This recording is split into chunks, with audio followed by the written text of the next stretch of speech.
Cheers! And welcome back to Champagne Check-ins. Today we're going to be checking in to shopping in my home in Kuala Lumpur.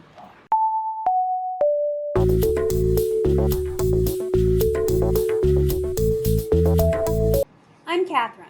Welcome back to my channel. At Champagne Check-ins, we check in to everything. One of my favorite malls in Kuala Lumpur is called One Utama. And just like a lot of Southeast Asia, Bangkok and Shenzhen for two, Kuala Lumpur is very much a mall city. It's always hot and humid or raining, so might as well go and be inside in a mall. So the old wing of One Utama was built in 1995. The demand for this mall was very big, and they added the new wing, or the oval, in 2004.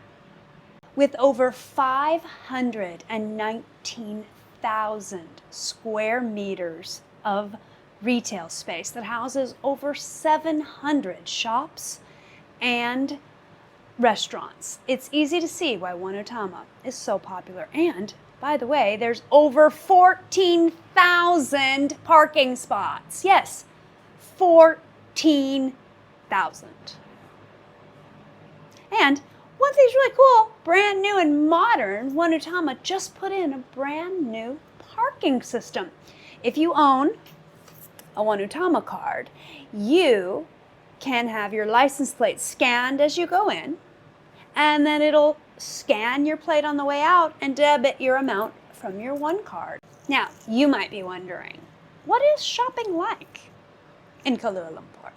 Well, because English is so widely spoken, you're not going to find much of a difference between the Western malls, or especially those in the United States, to the malls here in Kuala Lumpur. You've got yourself a beautiful Bath and Body Works right next to Victoria's Secret. And then there's the Swarovski crystals next to Pandora. We've got a New Era shop selling hats and t-shirts and all the American brands, you know, the Kings and the Raiders. Then there is Puma, Solomon, FitFop, and Converse, plus a Nike, an Adidas, and Under Armour. Well, Clark's is right across from Crocs. And then you've got the Japanese stores Nitori and Uniqlo right next to each other on the other side of the mall.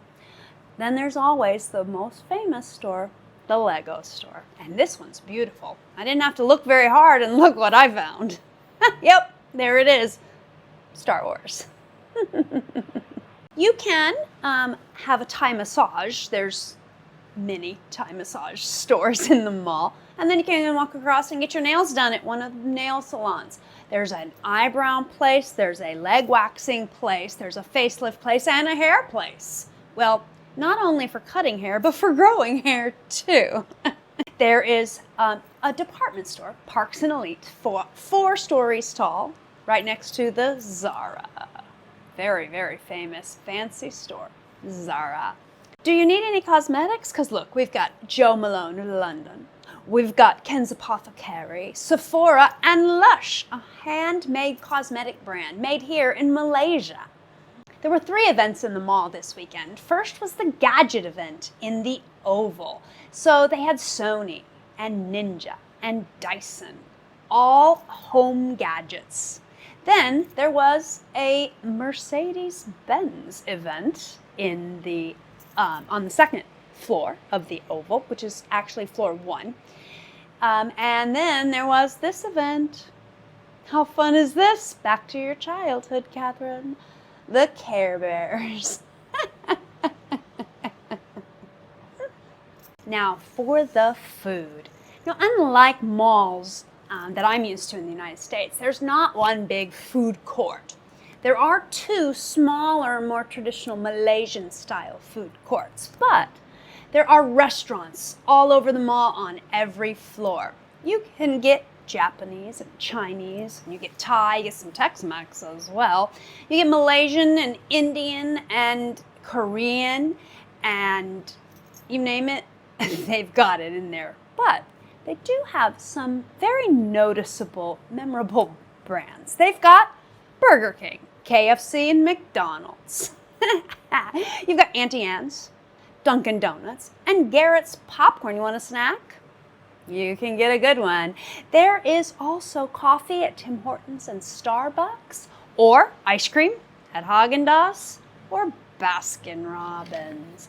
You can also go for a nice sit-down American style at Chili's or TGI Fridays. I feel like I'm back at home. So, think the kids might be bored just shopping and eating? Well, fret not. There's a lot for them to do. They could go indoor skydiving at Wind Lab or surfing at Flow Rider. There's also roller skating and bowling and climbing. And you can watch a movie. But the movies are a little unique. You have to buy everything at the kiosk, including your snacks, before you go, and then they give you everything you've ordered with your little ticket. Very modern, very fancy. That's it for luxury shopping in Malaysia. You tell me in the comments, do you think, is shopping in Kuala Lumpur fab or folly? And subscribe to the channel for more updates on things we can do as we travel, including shopping. So that's it for now, my friends. Cheers.